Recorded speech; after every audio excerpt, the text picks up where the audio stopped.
ইব্রাহিম আলাইহিস সালাম দেখেন 80 বছরের ঊর্ধ্বে বয়স হওয়ার পরে একটা সন্তান আল্লাহ দিছে। ইসমাইল আলাইহিস সালামকে পেয়ে ভালোবাসা শুরু করে দিয়েছে। ফেরেশতারা বলছে আল্লাহ তোমার খলিলের প্রেম তো কমে যাচ্ছে, তোমার ওইদিকে যাচ্ছে চলে। বলে না না না, এটা কেমনে হবে, দেখো পরীক্ষা করে। আল্লাহ অর্ডার দিচ্ছেন ইসমাইলকে নিয়ে এমন জায়গায় রেখে আসো যেখানে কোনো মানুষ নাই, পশু নাই, পাখি নাই, পাহাড়ে। আপনি কি আপনার ছেলেকে 6 মাসের ছেলেকে বান্দরবানের পাহাড়ে রেখে আসতে পারবেন? আমি কি আমার 6 মাসের দুধের শিশুকে সলিমপুরের ওই যে আমরা যাই ঝর্ণাতে, কি জায়গা, হইয়া ছড়ায় গিয়ে রেখে আসতে পারবো? আরে কয়দিন আগে আমার 1.5 বছরের বাচ্চাটা বাথরুমে ঢুকে ভিতর থেকে খিল লক করে দিয়েছে। আমি ব্রাহ্মণবাড়িয়ায় মাহফিল স্টেজে উঠবো, বুঝেন কি পরিস্থিতি আমার হয়েছে। বাপ না হলে কোনোদিন বাপ কি জিনিস বুঝবেন না, সন্তান কি জিনিস। আর ইব্রাহিম আলাইহিস সালাম রেখে চলে যাচ্ছেন। বিবি হাজারা জিজ্ঞেস করছেন কি ব্যাপার, কি ব্যাপার, আমাদেরকে কোথায় রেখে যাচ্ছেন? কোনো আওয়াজ নাই, চোখে কোনো পানি নাই, দিলে কোনো কান্না নাই, একেবারে কঠোর। কারণ পরীক্ষা চলতেছে। পরীক্ষা হলে কোনো আওয়াজ করা যাবে না। শেষে হাজার আলাইহিস সালাম বলে আল্লাহ বলেছে? বলে হ্যাঁ আল্লাহই বলেছে। চলে গিয়ে পাহাড়ের 2 পাহাড়ের মাঝখান থেকে কেঁদে কেঁদে ইব্রাহিম আলাইহিস সালাম বহু দূরে চলে গেছেন রেখে, কেঁদে কেঁদে বলছে আল্লাহুম্মা ইন্নী আসকানতু মিন যুররিয়াতি বিওয়াদিন গায়রি জি যারইন ইনদা বাইতিকাল মুহাররাম। আল্লাহ, আমি আমার সন্তানকে, পরিবারকে তোমার ঘরের পাশে রেখে যাচ্ছি, তুমি দেখিও। পরীক্ষা বড় হইছে, কয় জবে করে দেন, কোরবান দেন। আরেক পরীক্ষা, প্রত্যেকটা পরীক্ষায় 100-তে 100,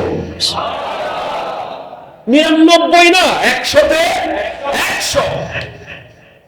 আহা, কাবা ঘরটা বানাইছে, পুরস্কার কি, বেতন কি? বলে আল্লাহ বেতন দেন, মিস্ত্রিকে মানুষ কিছু টাকা দেয় না।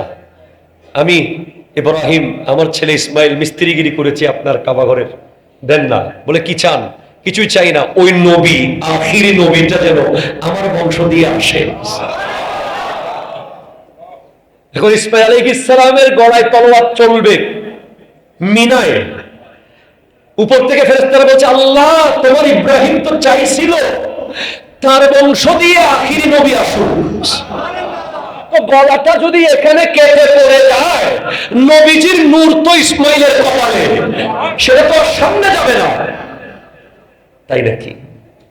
হ্যাঁ, তাহলে তো কাটা যাবে না। ছুরি তুমি কাটিও না, ছুরি দিয়ে পাথর কোপায়, পাথর কাটে, ইসমাইলের গলা কাটে না। ছুরিকে জিজ্ঞেস করে কাটস না কেন? বলে আপনি নমরুদের আগুনে পুড়েন নাই কেন?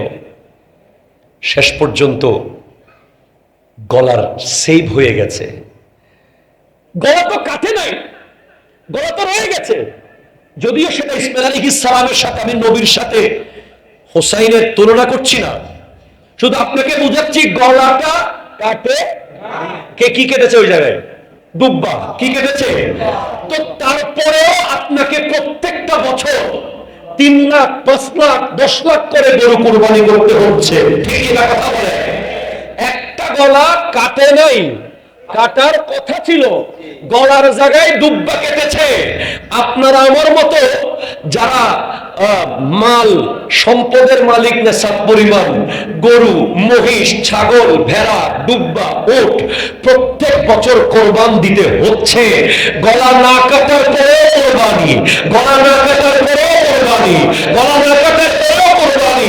হোসেনের গলা তো কেটেছে, আলী আসগরের গলা কেটেছে, আলী আকবরের গলা কেটেছে, কাসেম ইবনে হাসানের গলা কেটেছে, আব্বাস আলমদারের গলা কেটেছে। গলা না কাটার পরে যদি প্রত্যেক বছর কোরবানি দিতে হয়, গলা কেটেছে যারা তাদের জন্য কি দিতে হবে?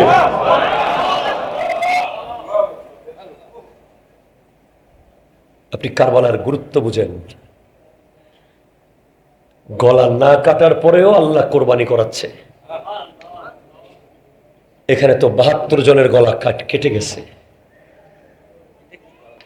আপনি এটার বিনিময়ে কি দিবেন? বলে কিচ্ছু লাগবে না, আমার আহলে বায়াতকে ভালোবাসলে চলবে।